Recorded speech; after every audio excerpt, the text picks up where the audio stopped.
3 महीने से हमें यहाँ पे बिजली फराम नहीं हो रही है। पूरी गर्मी हम लोग ने मच्छरों के दायरे में हम लोग गुजारे हैं और गरम पानी पी के हम वोट मांगते हैं, आते हैं, कहते हैं हम लोग आपकी जो ट्रांसफार्मर है पानी हम लोग आपको देंगे, लेकिन जब वोट हम लोग देते हैं उसके बाद हमें बिल्कुल पूछते ही नहीं है, आते ही नहीं है कि आप लोगों को क्या ज़रूरत है क्या नहीं। हम लोग जब तक हमारा मुतालबा पूरा नहीं होगा हम लोग यहाँ से उठेंगे नहीं।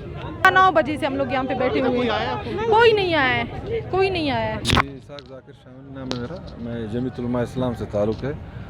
तो यहाँ पे तकरीबन 10 दिन से सरियाब मिल्स कॉलोनी में बिजली नहीं है। तो मुतल्लिक़ा काम SDO साहब एक्सीएन साहब के पास गए, लेकिन कोई भी सुनवाई नहीं हुआ। तो आज मजबूरन हमारे ख़वातीन रोडों पर बैठी हुए। तो ये काफ़ी शर्म का मकाम है हमारे इस्लामी बलोची पश्तून रवायात में। और आज अभी तक कोई 9 बजे से अभी तक 3 घंटे हुए, ऊपर कोई भी ज़िम्मेदार नहीं आए। मैंने एक्सीएन साहब से भी रब्ता किया, SDO साहब कह रहे मीटिंग में है। तो ईद के दिन भी किली शाहनवाज आसपास आप किलियों में वहाँ पर भी बिजली, हम 1000 घर है तो एक ट्रांसफार्मर है 100 का। तो यहाँ पर घरों के तनासब से ट्रांसफार्मर यहाँ पे नस्ब किया जाए। और गैस का भी मसला हमेशा यहाँ रहता है, 30 दिन से गैस का यहाँ पे मसला है। सर्दियाँ जब भी शुरू हो जाती हैं गैस बिल्कुल गायब है। तो कोई हुकूमती ज़िम्मेदार आ जाए, DC साहब से कोई भी नहीं है हमारे पास।